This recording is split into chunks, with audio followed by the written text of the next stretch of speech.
Bonjour à toutes et à tous, vous êtes sur Le Média pour un nouveau numéro dont s'autorise à penser. Mais on s'autorise à penser dans les milieux autorisés. Alors ça, c'est encore un autre truc. Les milieux autorisés, vous y êtes pas, vous, hein.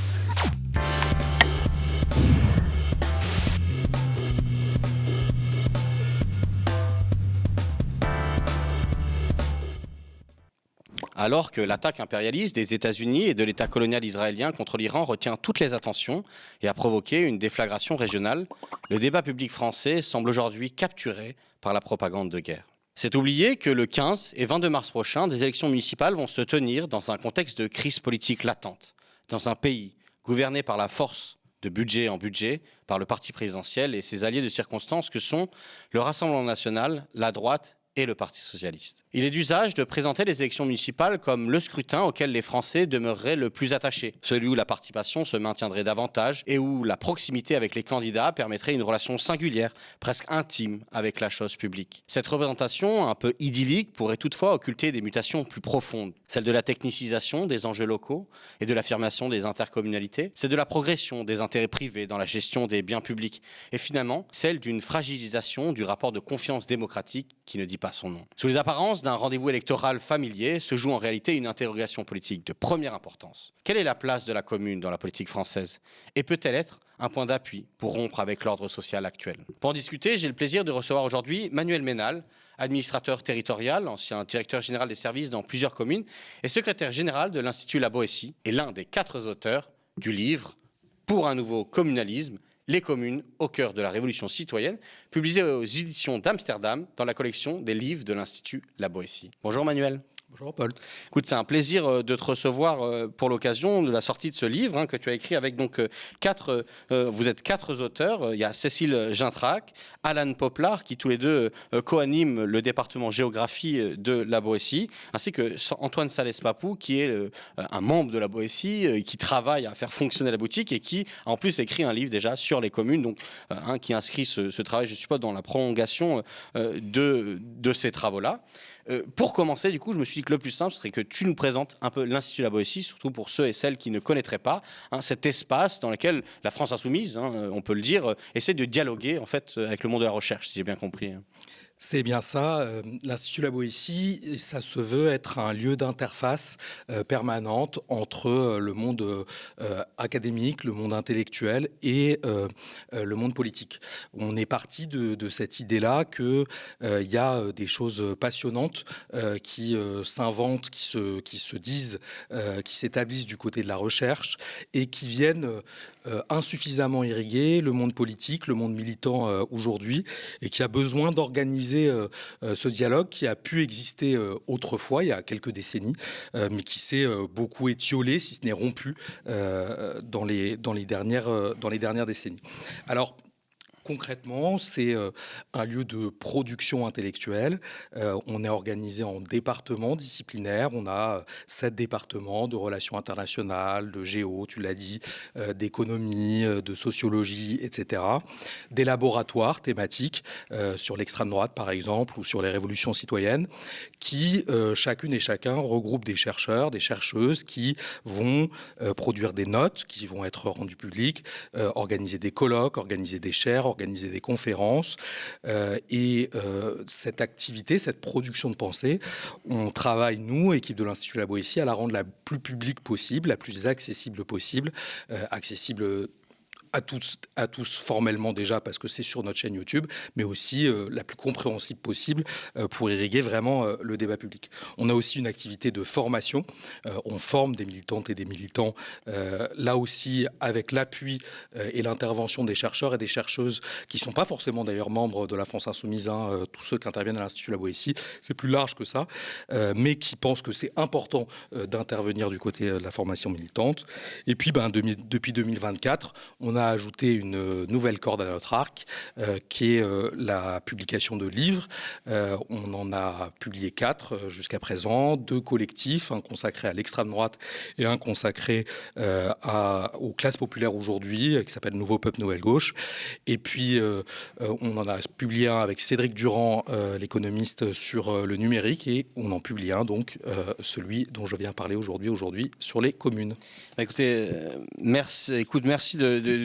C'est un plaisir de pouvoir discuter avec toi, d'autant plus que moi j'aspire à rentrer dans ce monde universitaire, donc j'invite tout le monde à pouvoir regarder les travaux de l'Institut La Boétie sur notamment leur chaîne YouTube, où vous avez accès aux différents colloques et événements qui sont organisés. Pour rentrer dans le vif, on va essayer ici dans l'émission de balayer assez largement les thématiques que vous proposez de regarder et d'analyser dans le cadre de ce livre. Et je vais commencer par le tout début, la préface, dans laquelle Jean-Luc Mélenchon écrit « La ville produit de la politique comme le nuage de la pluie ». Donc, outre cet accent jaurétien qu'on connaît à Jean-Luc Mélenchon, il essaye finalement depuis quelques années, notamment dans ses ouvrages, de mettre en avant le fait urbain, la vie en ville, la vie urbaine, comme une expérience particulière des rapports sociaux que consentent nos sociétés. Et c'est un peu le point de départ théorique de votre réflexion sur la commune. Donc je voulais peut-être que tu essayes de nous expliquer pourquoi vous mettez en avant ce fait urbain comme un fait fondamental à aborder politiquement aujourd'hui. Alors oui, en effet, c'est une partie importante de la pensée politique de Jean-Luc Mélenchon, et au-delà, qui nous inspire à l'Institut La Boétie. D'abord, elle s'inspire de ce que nous ont apporté la sociologie de la ville, la sociologie urbaine et la géographie critique, c'est-à-dire l'idée que la ville, c'est à la fois le produit d'une activité humaine, mais c'est aussi la matrice dans laquelle se développe l'activité humaine. C'est-à-dire c'est dans ces conditions-là qu'on va tout simplement vivre et faire de la politique y compris. C'est donc pas juste un paysage qui serait juste là pour la déco, c'est décisif de comprendre dans quel environnement on vit aujourd'hui. Et de ce point de vue-là, il y a eu un changement effectivement majeur. C'est que depuis 2008, il y a 50% de la population mondiale qui habite en ville, c'est 80% en France. Et ce changement, il a été extrêmement rapide, puisqu'il y a 200 ans, c'était 7% de la population mondiale et seulement 15% en France qui habitaient en ville. Alors, qu'est-ce que ça change ? Ça ne change pas juste le fait qu'on habite dans des logements individuels au lieu d'habiter dans des maisons. Dans l'ère villageoise, ce qu'on appelle l'ère villageoise, on dépend en fait au quotidien d'un nombre limité de personnes. On va consommer beaucoup de choses qu'on produit nous-mêmes ou que nos voisins produisent. On va dépendre de gens qui sont du même village ou de la même petite ville ou à la rigueur du village d'à côté. On va y compris avoir une vie sociale globalement assez limitée à notre famille, nos voisins. Alors qu'à l'ère urbaine, finalement, pour satisfaire nos besoins les plus élémentaires, nos besoins quotidiens, on va dépendre de millions et de millions de gens. Je m'explique. Vous vous levez le matin, vous allumez le robinet pour vous laver les dents, vous êtes connecté à un réseau qui lui-même vous connecte à des centaines de milliers de personnes. Vous vous faites cuire un œuf. Cet œuf, vous l'avez probablement acheté, pour la plupart, en supermarché. Donc, vous l'avez fait en utilisant un réseau de grande distribution. Et quand bien même cet œuf, il serait issu d'un producteur local, il est probablement dans un plastique ou dans un carton qui lui-même n'est pas local et donc vous connecte là aussi à des chaînes de production extrêmement longues, etc., etc. Et là, on parle de vos besoins les plus essentiels. C'est-à-dire que pour satisfaire vos besoins les plus essentiels, vous allez dépendre de chaînes de production tellement longues, tellement complexes qu'elles sont absolument impossibles à établir et qui vous relient à des millions de gens. Et ça, contrairement à ce qu'on peut laisser penser, c'est vrai aujourd'hui à la ville comme à la campagne.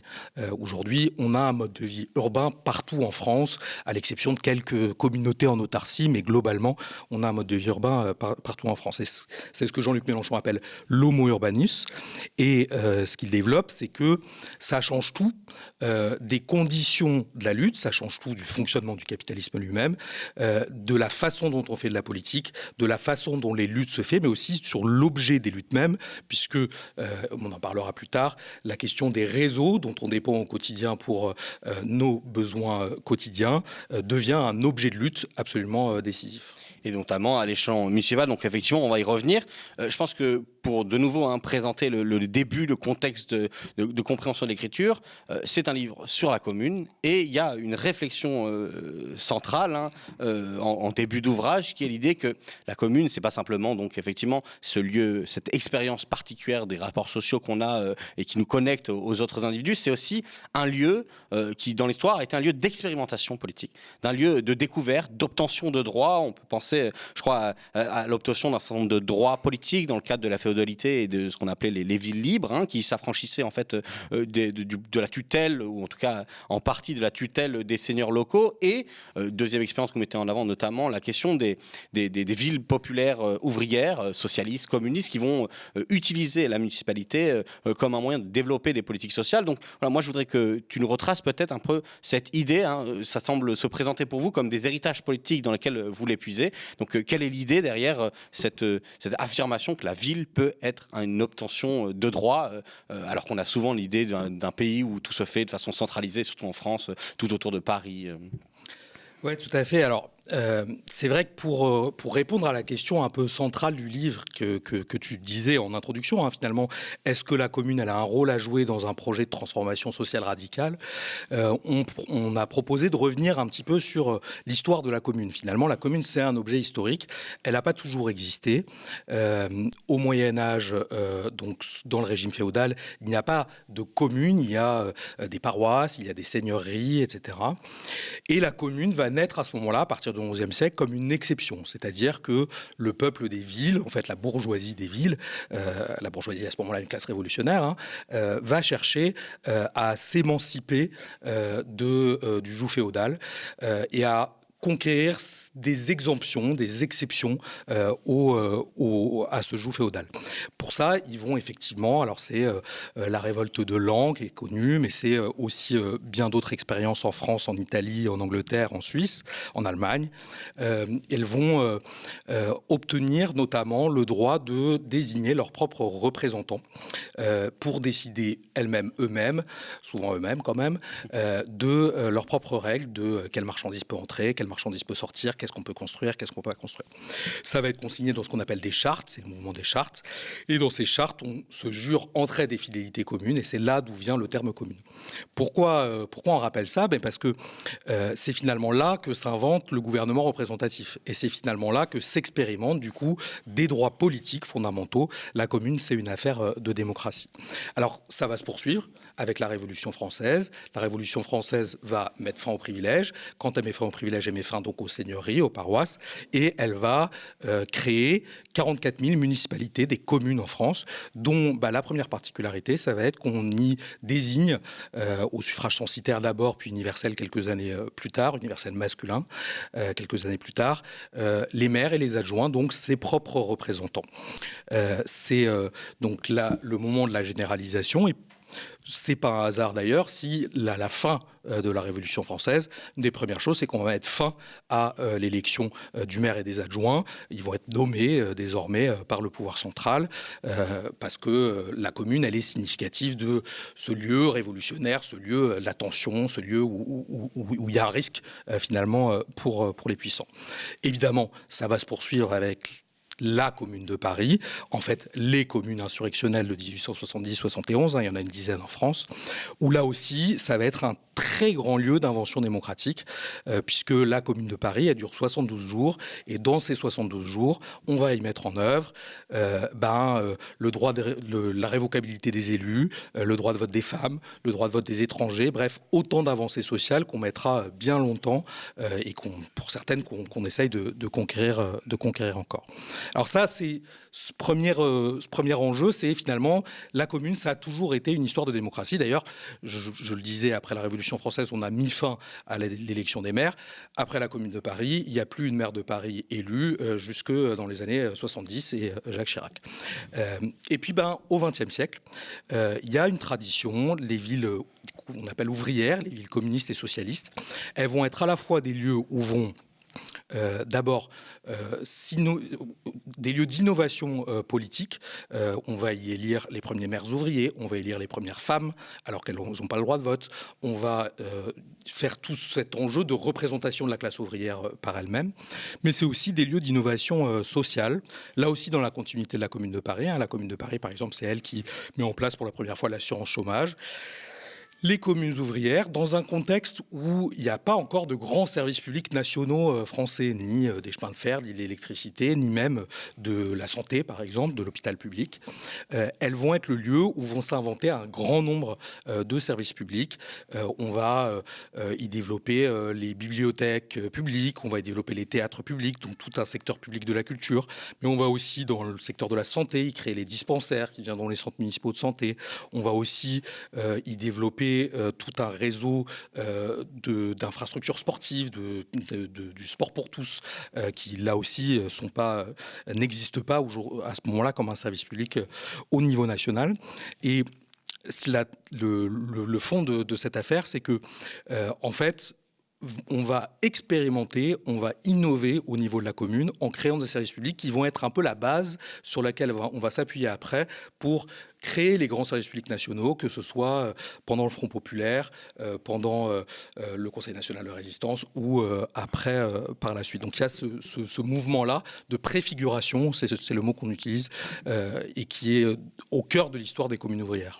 Et ben justement, j'allais te dire tout de suite après, cette idée que vous voulez vous inscrire dans cette tradition, et on aura le temps de revenir sur les propositions que vous faites qui s'inscrivent dans cet héritage politique.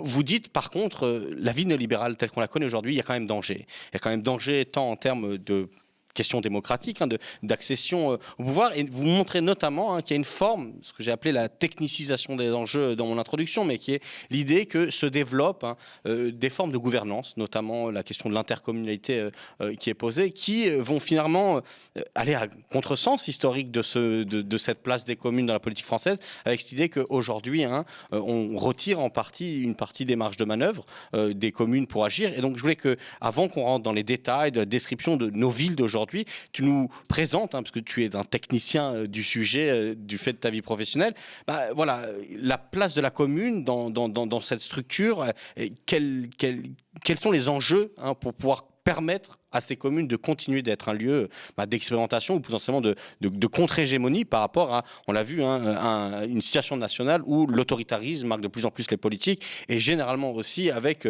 une défausse de l'État quant à la nécessité de financer les collectivités territoriales dans leur ensemble. Donc voilà, je me suis dit peut-être qu'il faut rentrer un peu dans les détails sans trop en faire peut-être sur cette question intercommunalité, gouvernance technique, rassemblement des communes pour gérer un certain nombre de biens. C'est vrai que, on l'a déjà vu en parlant de l'histoire, ça a toujours été la commune un lieu de conflit, et il y a des moments de reflux qui suivent souvent des moments justement de conquête. Et il est clair que parce que justement les communes au XXe siècle, les municipalités ouvrières ont été des lieux d'expérimentation. Alors tout n'était pas rose dans les municipalités ouvrières, c'est pas ce que je dis, mais il y a eu ce mouvement-là qui a été très important dans l'histoire politique de la gauche en France.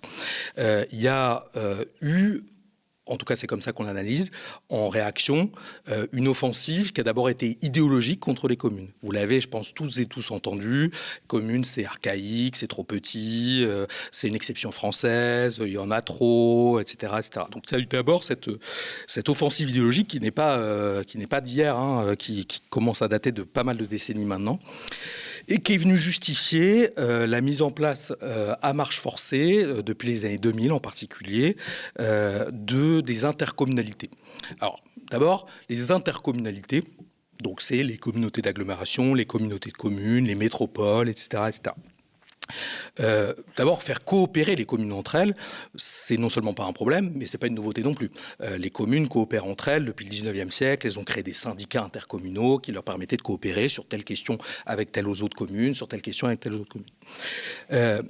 L'intercommunalité, c'est encore autre chose. C'est l'idée qu'on va faire remonter quelque part sur une structure supracommunale, donc une structure plus grosse, qui regroupe plusieurs communes, toute une série de compétences, toute une série de politiques publiques qui étaient jusque-là gérées par les communes. Une forme de perte de souveraineté, quoi. Une forme de perte de souveraineté, tout à fait. Et d'ailleurs, on l'analyse comme étant, en fait, l'objectif réel.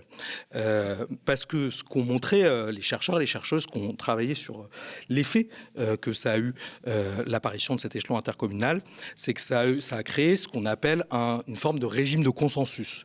Une forme de régime de consensus, c'est-à-dire que on se retrouve avec des structures intercommunales dont les élus sont eux-mêmes délégués par les communes elles-mêmes. Donc on a un lieu où se retrouvent les élus entre eux, qui est assez éloigné du regard des citoyens. Personne ne va avoir un conseil d'agglomération, en vrai, vraiment très peu de personnes. Et dans ce lieu-là, va s'y développer une espèce de culture du consensus, c'est-à-dire l'idée que, le clivage politique, le clivage gauche-droite, c'est un truc qui est bon pour les élections, c'est un truc qui est peut-être bon à la rigueur pour les conseils municipaux, mais que quand on est un peu loin des regards, dans ces instances-là, finalement, on serait tous d'accord au nom d'un supposé intérêt supérieur du territoire qui ferait que finalement tout ça c'était que de la comédie, quoi. Et donc on se retrouve avec un changement politique majeur. C'est que dans beaucoup d'intercommunalités, en fait, dans la plupart des intercommunalités, on a des exécutifs qui ont regroupé des gens de gauche comme des gens de droite, des gens de toutes couleurs politiques. Et c'est une rupture fondamentale. Normalement, dans une élection, vous défendez un projet. Si vous êtes élu, vous êtes majoritaire. Si vous êtes majoritaire, vous nommez l'exécutif et vous mettez en note votre programme. Et puis si vous êtes minoritaire, vous êtes dans l'opposition et donc pas dans l'exécutif. Et bien là, on se retrouve avec des exécutifs où il y a des gens qui ont défendu des projets, mais alors complètement différents, totalement opposés, censés être totalement opposés au niveau local, et qui vont finalement se retrouver à mettre en œuvre le même projet. Alors ce discours-là, tu l'as dit, il accompagne ou il est accompagné par une technicisation. C'est logique, puisqu'on dit que finalement tout ça n'est plus des enjeux politiques. C'est quoi ? Des enjeux techniques. Donc on décrit toutes les politiques, notamment les politiques confiées aux intercommunalités, comme des compétences techniques et plus des enjeux politiques. On transforme l'élu finalement comme un gestionnaire, on le présente comme un bon gestionnaire, vous l'avez tous entendu. L'élection municipale est donc le moment où on va désigner le meilleur gestionnaire, comme si c'était un comité de recrutement d'un fonctionnaire territorial. Et ça s'accompagne aussi d'une forme de privatisation, ce qui est assez logique, et ça c'est vraiment c'est concomitant dans les temps, vraiment au fur et à mesure de la développement de l'intercommunalité, on a eu un développement de la privatisation, puisque ce sont plus des enjeux politiques, puisque ce sont des enjeux techniques, et que c'est que des enjeux de bonne gestion, et comme on n'arrête pas de raconter par ailleurs que la bonne gestion, c'est le privé, et finalement on va le confier au privé, c'est relativement logique, puisque c'est pas des outils de politique publique. Parce qu'effectivement, par exemple, l'intercommunalité peut être mobilisée pour parler de gestion commune de l'eau ou d'un certain nombre de services en fait quotidiens, juste pour donner l'exemple, oui. Je crois. Et c'est totalement absurde en effet, parce que les compétences, ce qu'on appelle les compétences, c'est les champs de politique qu'ont les intercommunalités, sont des champs de compétences qui sont en fait, par exemple, les plus décisives quant à la bifurcation écologique. Elle s'occupe de l'eau, elle s'occupe des transports, elle s'occupe d'électricité, des déchets, etc., d'énergie, de déchets, etc. Et donc, ces compétences-là, ces politiques-là, elles sont décisives pour la bifurcation écologique. Et donc, on en a fini par nous faire croire que finalement, la question de la bifurcation écologique, c'était pas une question politique, comme si c'était pas une question clivante, tout le monde était d'accord là-dessus, et c'était qu'un enjeu technique de bonne gestion, etc. Et donc, effectivement, pour essayer de contrer un peu ce mouvement de technicisation, d'éloignement, on va dire, de la souveraineté des habitants sur la gestion, notamment de ces réseaux collectifs, puisque finalement on retombe là-dessus, vous proposez d'investir votre stratégie sous le mot de communalisme. Et voilà, peut-être en dire quelques mots, parce que le mot communalisme, dans la gauche, c'est le sujet de débats théoriques intenses, notamment dans la pensée communiste, anarchisante, celle de Mouret Bookchin, par exemple. Mais vous lui donnez un sens particulier. Vous écrivez d'ailleurs: Le communalisme que nous défendons ne substitue pas l'action municipale à celle de l'État. Son objectif est de transformer les communes en creuset de la révolution citoyenne, de construire des points d'appui pour rompre avec l'ordre ancien et de mettre en œuvre des politiques d'un genre nouveau pour préfigurer un autre monde. Donc on va discuter ensuite par la suite en détail de ces politiques pour préfigurer un autre monde. Mais du coup, pourquoi ce mot de communalisme et comment vous le placez-vous dans le débat Peut-être je vais, pour expliquer justement ce qu'on dit par communaliste, revenir un peu sur ce que j'ai dit précédemment. D'abord, le terme communaliste, juste pour le dire, il vient de, justement, il décrit à la base le mouvement d'institution des communes au Moyen-Âge, ce moment politique où s'instituent des nouvelles entités politiques avec une vocation démocratique. Bon, donc c'est là ce sens très large à ce moment-là. Depuis, la question de la place des communes dans l'histoire de la gauche, par exemple, a toujours été un lieu de débat. C'était un des débats fondateurs de la SFI au début du XXe siècle. Et ça continue d'être un débat. Nous, on s'appuie sur les traditions historiques dont on a parlé précédemment pour penser qu'il y a la place et il y a même la nécessité pour que les communes soient un lieu qui, à la fois, préfigure et accompagne une transformation radicale qui ne peut pas se contenter des communes, pour le dire comme ça. C'est-à-dire qu'il y a besoin des communes.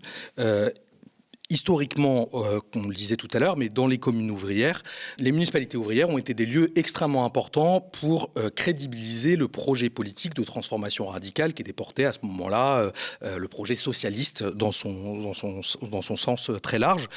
Finalement, un autre monde était possible parce qu'on en voyait au quotidien un avant-goût. On voyait un avant-goût au quotidien de ces écoles qui étaient dignes des enfants d'ouvriers, de ces services publics qui permettaient l'accès à la culture, au sport pour tous, etc., etc.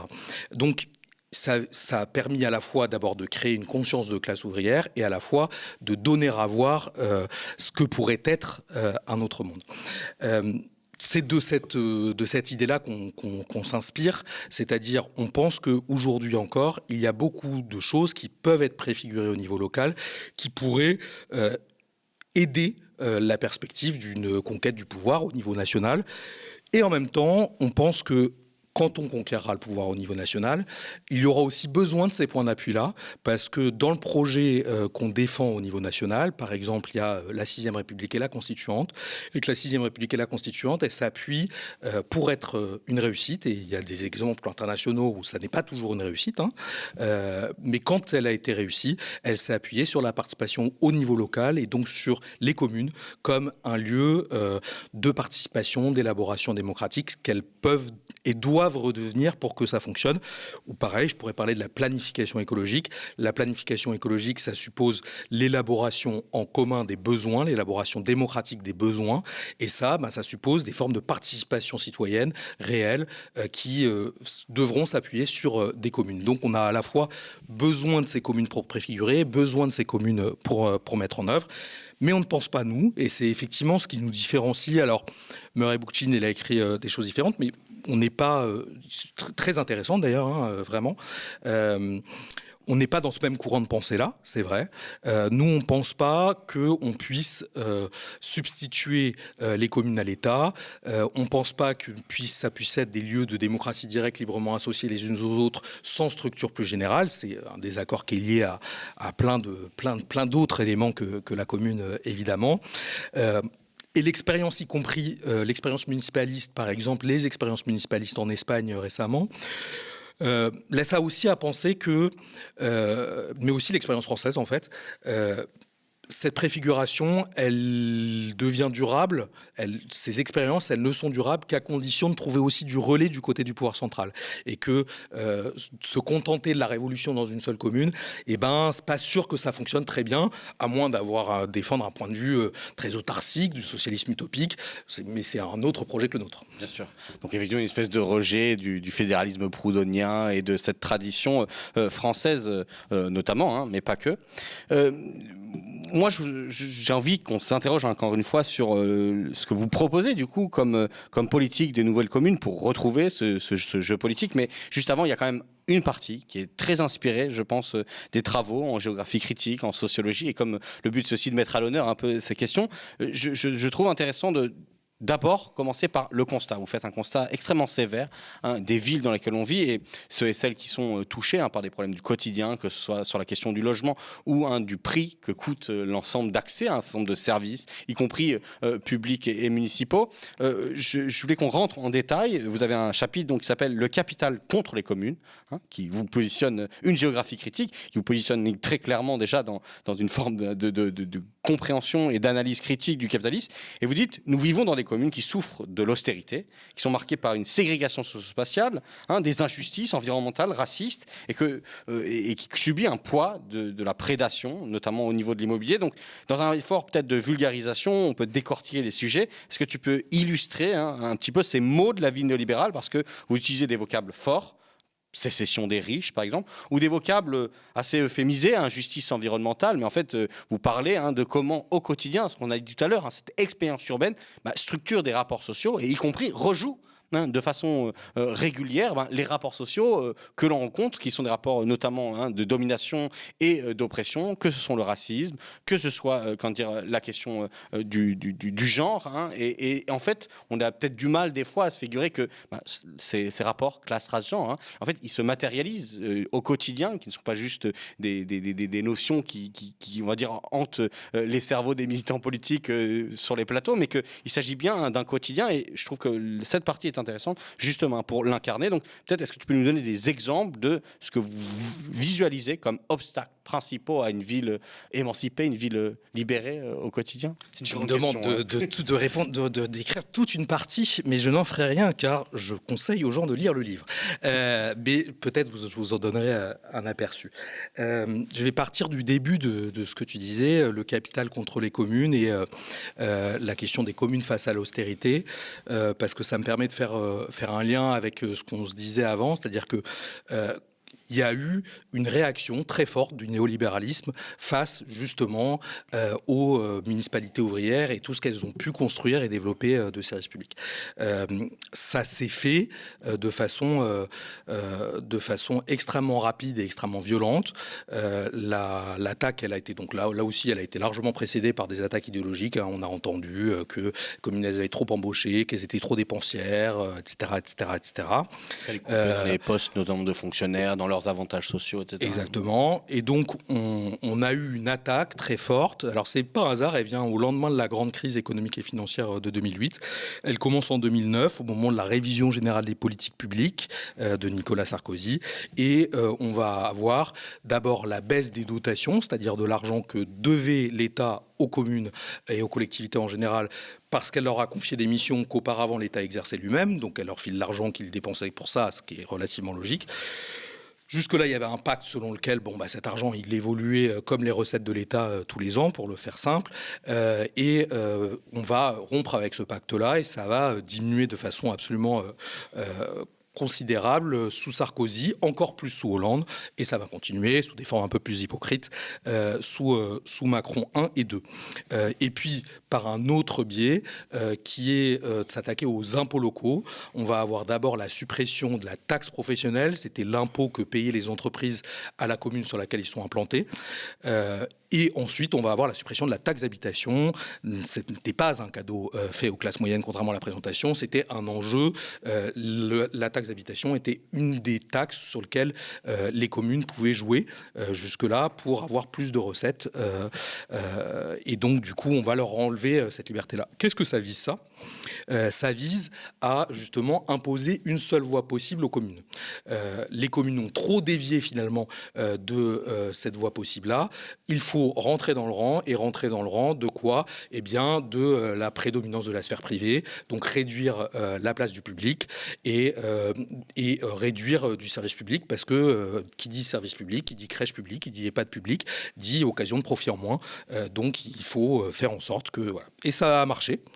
Beaucoup de communes sont rentrées dans le rang, avec une complicité aussi réelle d'élus locaux qui ont été certes acculés, mais aussi parfois convertis idéologiquement à cette idée que finalement c'était ça le sens de la modernité, etc. Alors, ça c'est un aspect, c'est l'aspect des communes elles-mêmes. Et puis il y a cette ville néolibérale. Alors, la ville néolibérale, je vais prendre quelques exemples. D'abord, il ne faut jamais croire que ces phénomènes-là, ils sont des phénomènes naturels. Il ne faut jamais croire que, par exemple, la spéculation immobilière serait un phénomène naturel qui aurait existé tout le temps. Elle n'a pas existé tout le temps. De la même façon que le capitalisme au XIXe siècle a créé le marché du logement, qui n'existait pas auparavant, a fait du logement une marchandise alors que ça n'était pas le cas auparavant. La spéculation immobilière, elle s'est développée de façon massive dans les années 70, au lendemain pendant les grandes crises pétrolières, dans un moment où l'industrie ne va pas très bien, où on a du mal à faire augmenter la productivité, donc on a du mal à faire plus de profit encore qu'on ne le faisait avant avec l'industrie. On va finalement chercher de nouveaux débouchés pour des capitaux privés. Et en 1977, on a un Premier ministre, le premier néolibéral, très libéral, Raymond Barre, qui va supprimer ce qu'on appelait les aides à la pierre, c'est-à-dire les aides à la construction immobilière qui ont été extrêmement importantes pendant les 30 Glorieuses et qui ont permis la reconstruction de la France, le développement du logement collectif, etc. Par la construction des grands ensembles urbains, par exemple, oui, tout à fait. On va rompre avec ce qu'on appelle le keynésianisme spatial et on va donc dire bon, maintenant, c'est plus les aides à la pierre, on va faire plutôt des aides à la personne. On va donc créer les APL, etc., etc. Et on va changer fondamentalement de logique. On va avoir les aides à la construction, elles vont diminuer d'un tiers en une quinzaine d'années, alors que les aides à la personne vont augmenter vont être multipliées par 3,6 en une quinzaine d'années là-dessus. Ça va doper de façon considérable les loyers et créer des dynamiques de spéculation immobilière extrêmement importantes qui vont être accompagnées, encore accélérées par le développement de tout un tas de crédits d'impôt, dont aujourd'hui c'est les Pinel, mais il y en a eu les crédits machin, vous en avez tous entendu parler de plein, avec la fin de l'encadrement des prix, la loi Méhaignerie de 86, etc. Donc on va en fait avoir volontairement créé, pour des raisons de profit, une spéculation immobilière extrêmement importante, spéculation immobilière comme conséquence évidemment la ségrégation socio-spatiale. Alors c'est un gros mot, la ségrégation socio-spatiale, mais ça veut dire qu'on va très simplement repousser les riches, repousser les pauvres de plus en plus loin des centres-villes, loin de l'accès aux centres économiques, aux centres de décision, et qu'on va augmenter la ségrégation entre les quartiers de riches et les quartiers de pauvres.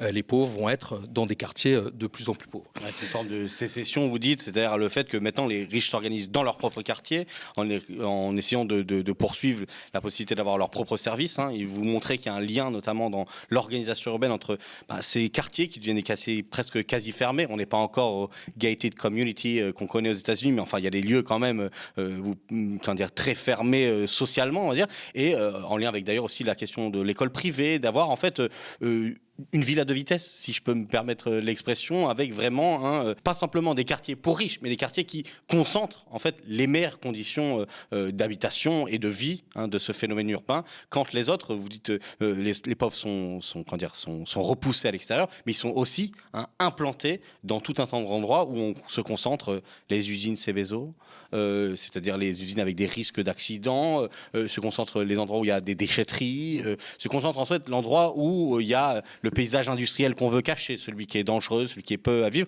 Je pense que c'était pour te donner la balle au bon sûr. C'est pas qu'une question aussi sociale, entre guillemets, c'est une question environnementale et vous dites aussi même une question raciale, avec l'organisation raciale de l'espace urbain. Est-ce que tu peux en donner quelques exemples pour compléter ce que tu disais?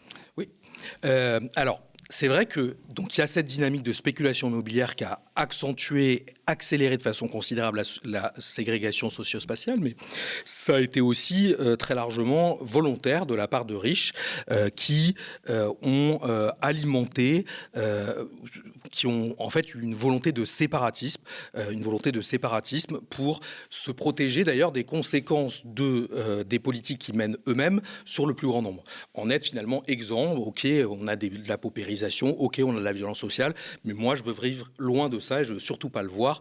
Et je veux surtout pas être confronté à ça.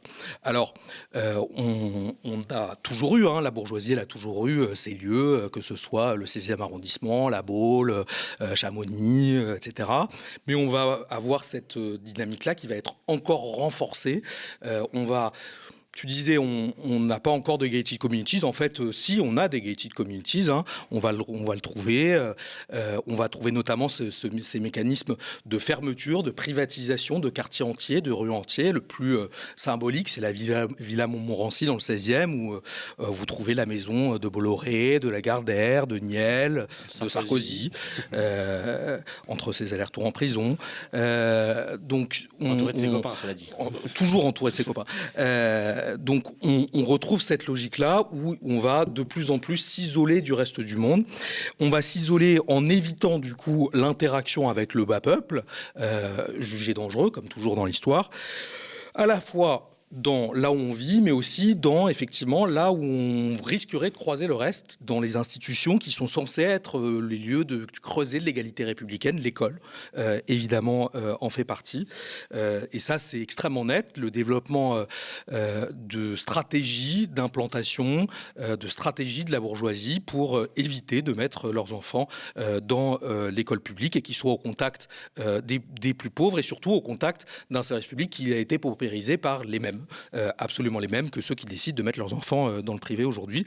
Les chiffres en sont éloquents. Dans le privé aujourd'hui, vous avez 40% des élèves du privé qui sont issus de familles très favorisées en 2021. C'était 26% en 2000. Donc l'augmentation est absolument considérable. C'est 54% des élèves du privé aujourd'hui qui sont issus de familles favorisées ou très favorisées, donc la majorité des élèves du privé. Donc on a vraiment cette logique de ségrégation donc socio-spatiale, mais aussi de ségrégation scolaire là-dessus. Et aidé par notamment les finances publiques, puisque vous montrez que les municipalités peuvent participer au financement d'établissements de telle nature. En fait. Bien sûr, il y a 12 milliards d'argent public chaque année qui va au financement de l'école privée. Et on le sait aujourd'hui, tous les rapports l'ont montré, en réalité, on a un investissement démesuré dans l'école privée pour un impact extrêmement négatif sur l'égalité sociale, sur la réussite de tous et tous. Et puis tu le disais tout à l'heure, alors on utilise le terme d'injustice environnementale. Effectivement, peut-être le terme est euphémisé, alors même si l'injustice, moi je trouve que c'est un terme fort finalement, mais là aussi ça va avec la même logique, c'est-à-dire que la bourgeoisie sait se mobiliser pour choisir le lieu d'implantation des infrastructures polluantes, des infrastructures gênantes. Alors les infrastructures polluantes, ça peut être une usine, mais ça peut être aussi une route, une voie ferrée, etc. Et c'est aussi se mobiliser pour obtenir pour mobiliser plus ou moins tout ce qu'il est possible de faire pour réduire la pollution, le bruit, etc. Aujourd'hui, une nuisance du quotidien. Pour réduire leur nuisance au quotidien. On a aujourd'hui, donc c'est l'évidence, l'évidence, 70% des 10% des communes les plus pauvres ont leur sol pollué, c'est 40% des 10% les plus riches, donc vous voyez la différence, elle est extrêmement nette. On en a des exemples extrêmement marquants en termes, évidemment, de lieux d'implantation, ça on le voit partout. En termes, par exemple, d'infrastructures pour éviter les nuisances, le tunnel de Montmorency de la 86 est absolument évident. Là où la 86 traverse très largement des quartiers populaires, elle est découverte et source de nuisances. Là où elle traverse des quartiers plutôt bourgeois, même vraiment bourgeois, elle est entièrement couverte dans un tunnel que, par contre, ses usagers payent très cher et qui viennent en réalité uniquement au service de résidents là qui ont largement les moyens mais qui eux ne payent pas ce genre d'infrastructure. Monique Pinson-Charlot et Michel Pinson avaient montré ça sur le boulevard périphérique parisien qui est très largement couvert à l'ouest et quasiment pas à l'est. C'est la capacité de mobilisation de la bourgeoisie pour faire en sorte que les problèmes environnementaux ce soit chez les autres et surtout pas chez eux. Mais ce qu'on montre aussi dans le livre et ce que montre la recherche aujourd'hui, c'est que ça va aussi avec ce qu'on appelle aujourd'hui un racisme environnemental. Tu utilisais le terme tout à l'heure. Il y a une étude de 2014 tout à fait passionnante qui montre que quand dans une commune, vous avez 1% d'immigrés en plus, vous avez 29% de chances en plus d'avoir un incinérateur dans cette commune. Donc il est clair que on concentre de façon extrêmement nette, et on voit la même logique aux États-Unis, les infrastructures polluantes, comme les incinérateurs par exemple, dans les lieux où il y a aussi la plus forte présence de l'immigration, la plus forte présence de pauvreté, etc. etc. Un exemple qui est très intéressant et pas assez connu, c'est l'exemple du traitement réservé aux gens du voyage. Vous avez William Hacker, qui est un penseur et également un militant qui a montré ça. Il montre que 51%, donc plus de la moitié des aires d'accueil de gens du voyage, sont voisines d'installations polluantes en France aujourd'hui.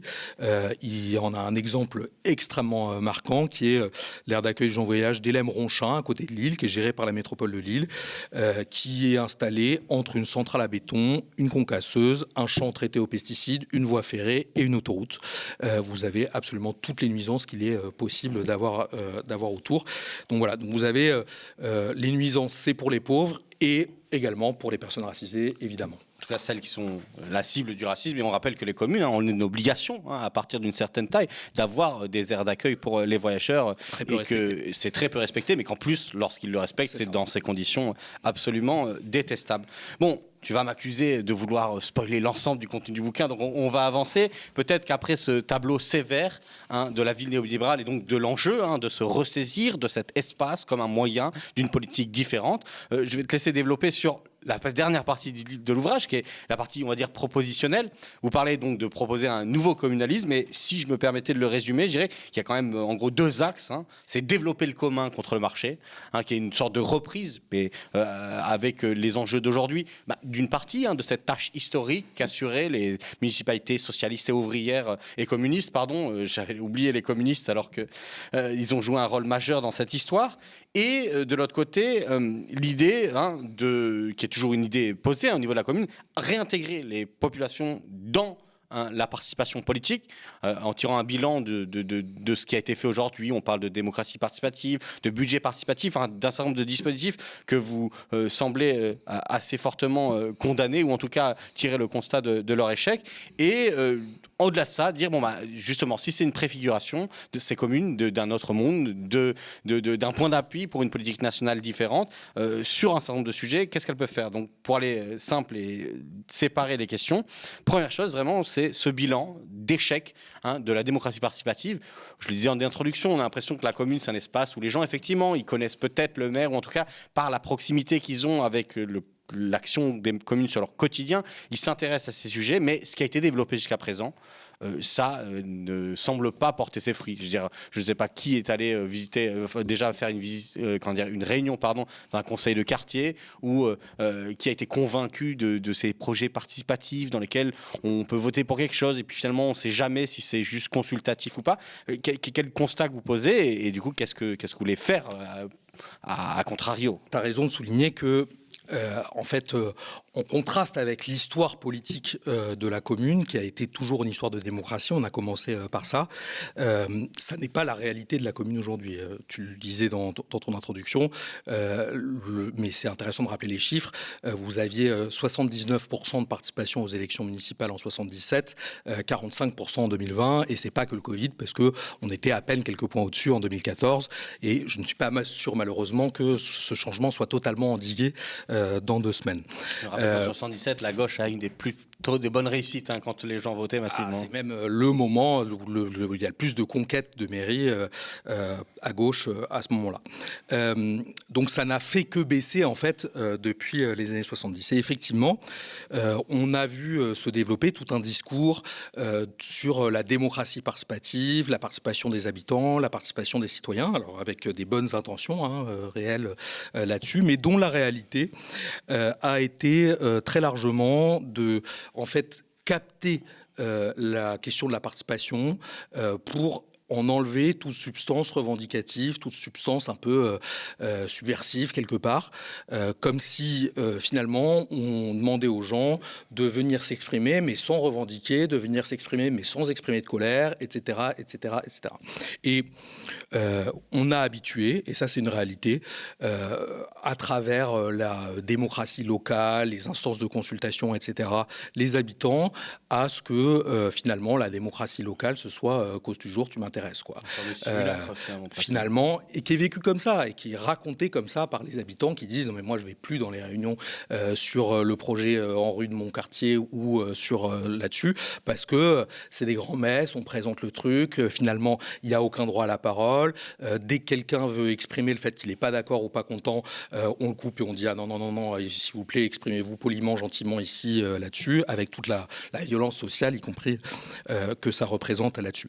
Ça a été bien analysé d'ailleurs, hein, vous avez l'exemple des conseils citoyens qui ont été mis en œuvre dans les quartiers prioritaires de la politique de la ville après 2014, qui sont issus d'un rapport qui ont été faits par Marie-Hélène Baquet, une sociologue, et Mohamed Meshmash, un militant des quartiers populaires, qui eux-mêmes ont analysé finalement ce que ça a donné a posteriori et qui montrent que l'échec, parce que c'est quand même globalement un échec des conseils citoyens, il vient justement d'une forme de dépolitisation. On a enlevé tout contenu revendicatif et donc de ce fait-là, finalement, on a vidé ces lieux de ces habitants les plus populaires en particulier. Alors, ce qu'on essaye de montrer, ce qu'on défend, c'est d'abord, contrairement à l'idée assez paternaliste selon laquelle les classes populaires, elles viennent pas aux réunions et donc finalement, bon bah, on est tous confrontés à ça, ils viennent pas aux réunions, qu'est-ce que tu veux y faire? Bon bah je fais mes réunions quand même parce qu'il faut les faire, même si j'ai que des bourgeois, des retraités, etc. Bah je suis bien obligé de les faire, donc je les fais quand même. En fait, l'expérience montre pas ça. Les expériences internationales montrent pas ça. Les expériences internationales, elles montrent que dès qu'on donne réellement du pouvoir, alors les classes populaires viennent s'en saisir à condition que ça serve à quelque chose, qu'elles puissent y dire réellement ce qu'elles pensent et qu'elles puissent y compris exprimer de la colère, de la revendication, etc. Un exemple chiffré, facile finalement, c'est celui des budgets participatifs. Vous avez cette expérience du budget participatif de Porto Alegre au Brésil, qui est une expérience de budget participatif dans une commune extrêmement pauvre, liée au mouvement des sans-terre, donc dans des quartiers vraiment très pauvres, où c'est 10% du budget d'investissement qui a été consacré à ce budget participatif, et ça a été une expérience qui pendant près d'une quinzaine d'années, a été extrêmement positive de participation des habitants à la base, de participation notamment des classes les plus populaires à la base, et d'autres expériences dans le monde, Saragosse plus récemment, où là c'est 15% du budget d'investissement qui a été consacré au budget participatif. Bah, là aussi, on a eu une vraie dynamique d'appropriation populaire et vous retrouviez les catégories populaires dans cette participation-là. À l'inverse, dans les communes françaises, notamment socialistes, parfois écologistes, où ça a été mis en place et où c'est 2, 3%, 1% du budget qui est consacré à ça, vous trouvez des logiques d'accaparement de ces institutions, de ces dynamiques de budget participatif par des petits groupes, des groupes d'intérêt ou par des gens qui sont globalement pas ceux qu'on a le plus besoin, les plus politisés, les plus diplômés, etc. Et généralement dotés aussi en capitaux, c'est-à-dire pouvoir prendre la parole, savoir s'exprimer en public, etc. Ça reproduit finalement des formes de domination qu'on observe dans la société. Et puis, ça a été aussi, peut-être cette logique de démocratie participative, elle est aussi venue substituer beaucoup, et d'ailleurs, elle a même été beaucoup utilisée pour bypasser, pour contourner les associations représentatives et les associations justement de mobilisation, là où justement les communes ouvrières, les municipalités socialistes communistes, elles ont beaucoup fait vivre, subventionner notamment des associations de locataires, des associations de parents d'élèves, etc., avec une dimension de mobilisation. On a tout fait pour créer des lieux où on n'est pas cet enjeu de revendication, on n'est pas cet enjeu de mobilisation-là. Et donc, on a aussi volontairement en fait, détruit ce que les municipalités ouvrières avaient essayé de faire, c'est-à-dire créer un tissu revendicatif, un tissu qui, y compris, était important dans l'instauration d'une conscience de classe, d'une conscience de la classe ouvrière. On a beaucoup fait se déliter tout ça. Donc, finalement, c'est l'inverse de la question de la participation qu'on a fait. Donc du coup, une commune insoumise sera une commune qui porte-voix des mobilisations, comme je suppose la France insoumise s'entend vouloir être, comme elle le dit dans son discours, irriguée par ces mobilisations. Une commune dans la Révolution citoyenne, ça doit être d'abord, effectivement, il s'agit de renouer avec une histoire, avec l'histoire, la belle histoire de la commune, une histoire démocratique, une histoire de conquête de nouveaux droits sociaux. Donc ça passe d'abord par mettre en place, expérimenter des nouveaux droits politiques qui doivent être ensuite généralisés au niveau du pays. C'est évidemment le référendum d'initiative citoyenne, le RIC, qui peut être mis en place au niveau municipal à la seule condition que les élus acceptent de se dessaisir et de respecter le résultat des décisions. C'est possible de le faire aujourd'hui à cette seule condition-là. C'est aussi de mettre en place, par exemple, le droit de vote dans ces consultations locales qui doivent être décisionnaires, le droit de vote des 16 ans, le droit de vote des étrangers. Là aussi, il s'agit de préfigurer des choses qu'on réclame et qu'on revendique au niveau national. Mais c'est aussi une pratique politique. Il faut aussi redonner confiance dans le vote. Il y a une raison rationnelle à ce que, notamment, les classes populaires n'aillent pas voter aujourd'hui. C'est que la démonstration leur a été faite pendant des décennies et des décennies que, finalement, qu'elles votaient ça ou qu'elles votaient ci, ça ne changeait pas grand-chose, voire... par exemple, c'est l'exemple de 2005 et c'est le plus évident, quand elles votaient un truc, de toute façon, c'était appliqué même si elles avaient voté non. Donc, il y a quelque part... Tu parles du traité constitutionnel européen. Tout à fait. Il y a une logique finalement à ce qu'on n'aille plus voter si on ne voit plus les conséquences. Et ce qu'on racontait tout à l'heure sur l'intercommunalité, mais aussi sur l'austérité imposée aux communes, ça a fait aussi en sorte que là où au XXe siècle, vous voyez bien la différence entre une commune de gauche et une commune de droite, vous la voyez physiquement dans votre ville, c'est de moins en moins évident. Il y en a encore des différences, mais c'est de moins en moins visible, de moins en moins perceptible. Et donc du coup, voilà. Et réhabituer au vote, ça suppose de faire voter très régulièrement. Ça suppose de faire voter sur des sujets structurants, sur l'ensemble des sujets structurants, c'est-à-dire des sujets qui comptent vraiment. Si c'est faire voter uniquement sur des noms de bâtiments publics, c'est bien, mais ça ne va pas mobiliser les foules et c'est normal. Et de respecter ce vote-là, et ça, ce sera un vrai enjeu, hein, c'est que, y compris quand on est élu et qu'on a eu un référendum d'initiative citoyenne ou soi-même mis au vote un référendum, on a forcément porté une option dans le référendum, on doit être en capacité d'accepter le résultat, et c'est un enjeu qui est extrêmement fort. Ça doit être un lieu de bouillonnement démocratique. On aura besoin de ce bouillonnement démocratique après, dans la révolution citoyenne elle-même, justement. Donc, ça doit commencer dès maintenant. Voilà, on va bientôt terminer sans dévoiler de nouveau le contenu en entier. Je vais prendre deux exemples. Il y en a un que tu en as parlé tout à l'heure. Tu as dit la commune, c'est aussi un endroit de préfiguration, ou en tout cas un point d'appui de la question de la planification écologique, qui est le projet que vous avez. L'idée, c'est de dire il faut organiser les structures économiques en fonction d'une réponse à des besoins, ce que ne fait pas le capital, qui subsume l'ensemble des logiques sociales dans le but de l'accumulation de l'argent qui fait des petits, disait Marx. Et vous dites la commune peut être un point d'appui et sur cette question, et puis ensuite on finira sur les communes de la Nouvelle-France, qui est la fin de l'ouvrage, mais sur cette question écologique, concrètement, qu'est-ce qu'une commune peut faire ? Je veux dire, on se dit la tâche est énorme, on en parle pareil dans le discours de c'est à d'autres échelles, c'est au niveau de l'Europe qu'il faut faire, et on peut ne pas nier qu'il y a une question qui se pose à des échelles même internationales pour pouvoir conjurer ou en tout cas diminuer les conséquences de la catastrophe climatique qu'on nous annonce. Qu'est-ce qu'on peut faire au niveau des communes ? Déjà, le premier enjeu, c'est la maîtrise publique. C'est vraiment le premier enjeu, c'est de reprendre en maîtrise publique, donc de remunicipaliser, de rendre au service public justement ces réseaux essentiels dont on parlait tout à l'heure, les réseaux de transport, les réseaux d'eau, etc., etc., etc. Parce qu'on va avoir besoin de ces outils-là, de ces outils politiques-là, pour la bifurcation écologique et pour la planification écologique, et qu'on ne peut pas mettre en œuvre une politique de planification écologique, mais en fait, on ne peut pas mettre en œuvre une politique de bifurcation écologique tout court si on n'a pas le contrôle sur les enjeux les plus décisifs, les déchets, les transports, l'eau, l'énergie, etc., etc. Et ça se joue dans ces élections-là. Je veux insister sur ce sujet-là.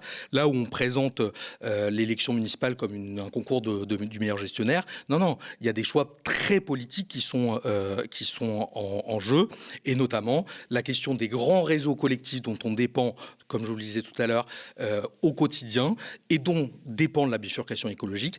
Est-ce qu'ils vont être privés, et donc ce ne sera pas des outils sur lesquels on va pouvoir jouer pour mener la bifurcation écologique, ou est-ce qu'on va pouvoir retrouver la maîtrise publique et donc ça va pouvoir être des instruments de politique publique réels? Ça, c'est une question qui se joue dans ces élections municipales-là. Mais ça se joue aussi dans les nouveaux secteurs qui se développent.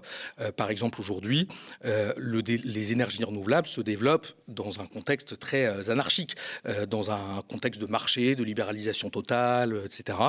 On peut, au niveau de la commune, faire en sorte que le développement des énergies renouvelables, la géothermie, plein d'autres choses se fassent dans des outils publics, dans des structures publiques qui permettent d'avoir la maîtrise demain.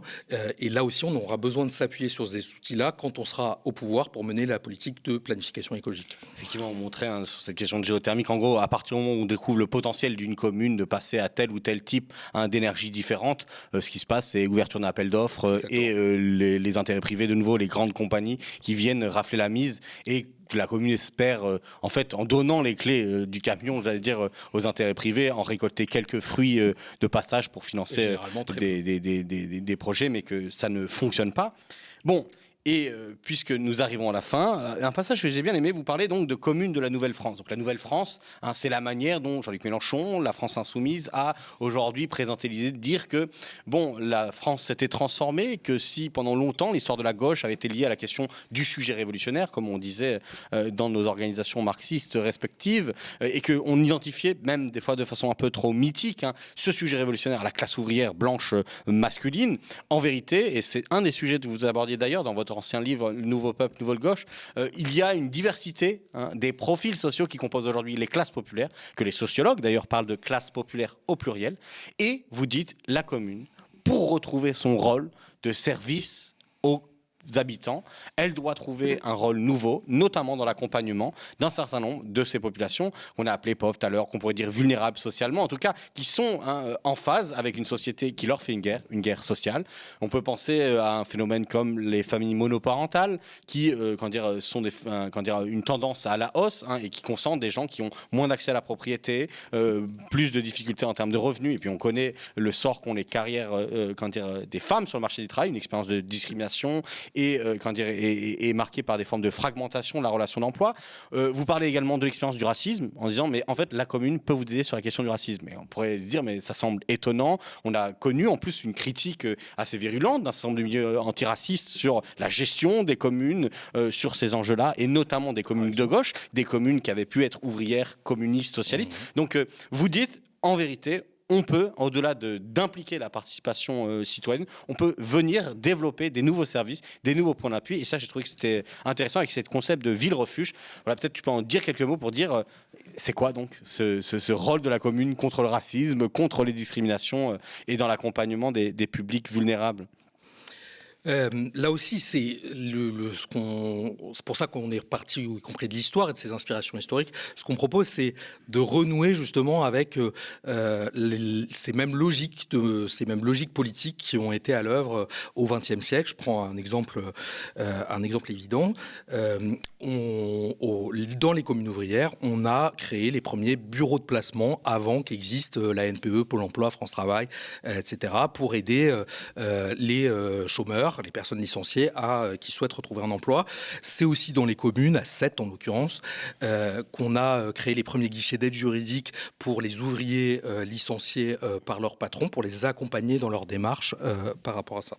On doit retrouver cette même dynamique-là. Les communes ne peuvent pas juste se dire « moi, ma compétence, elle est uniquement ceci, cela, et uniquement les trucs techniques ». Il faut qu'elle soit en phase et qu'elle soit utile face aux réalités sociales, aux réalités de discrimination, aux réalités de paupérisation qui s'appliquent aujourd'hui. Alors, tu as raison, une des réalités sociales décisives d'aujourd'hui, c'est le développement des familles monoparentales. Il est absolument considérable.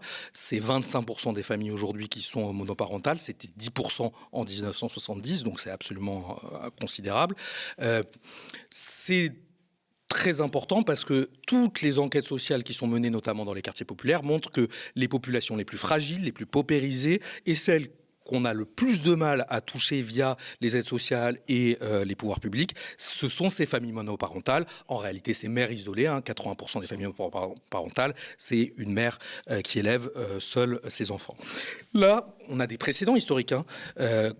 On a su, au XXe siècle, créer des politiques en faveur des familles nombreuses, créer la fameuse carte famille nombreuse. La carte famille nombreuse, elle vous permettait d'avoir accès à des transports moins chers, mais aussi à tout un tas de services publics moins chers, notamment de services publics locaux, services publics communaux moins chers, et y compris dans le privé, etc. Et de la même façon, nous, on propose dans le livre de créer une carte famille monoparentale, un statut spécifique pour les familles monoparentales, qui leur permettent d'avoir un tarif adapté pour la cantine, les activités périscolaires, le sport, la culture, etc.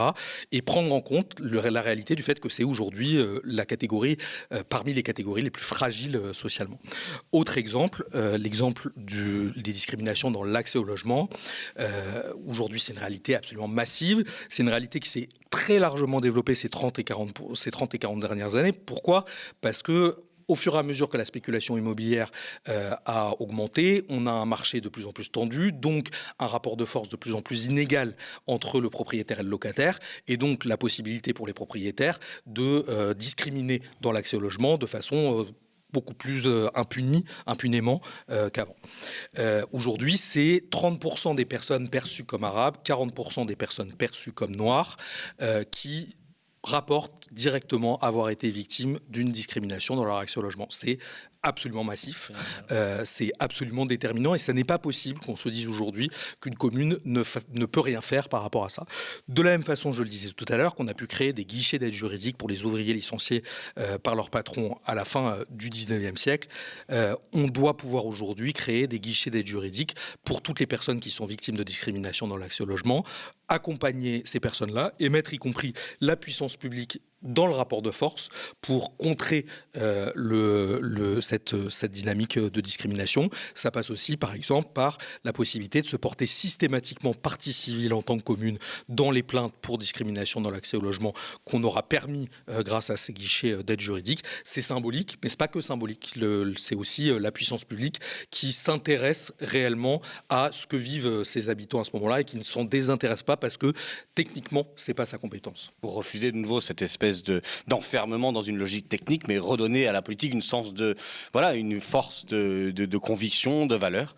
Écoute, merci beaucoup pour cet entretien. J'espère que notre public l'appréciera. J'espère qu'on aura peut-être l'occasion de recevoir de nouveau des personnes de la Boétie pour parler de leurs travaux, de leurs recherches ou de leurs prochains ouvrages. Mais pour ça, il faut nous soutenir. Vous êtes au courant, le média est un média indépendant, pas financé par les milliardaires et qui ne connaît pas une trésorerie immense du fait de ce soutien du privé. Nous avons donc besoin de vos soutiens et vous pouvez nous soutenir en vous rendant sur le site soutenez.lemediatv.fr. C'est votre soutien qui nous permet de continuer le combat pour obtenir également un canal TNT et faire en sorte que dans ces réseaux collectifs, le réseau de l'information puisse connaître une actualité différentes, de lutte engagée au service des travailleuses, des travailleurs et de toutes les personnes qui luttent pour une forme d'émancipation dans notre monde aujourd'hui. Je vous remercie et à la prochaine.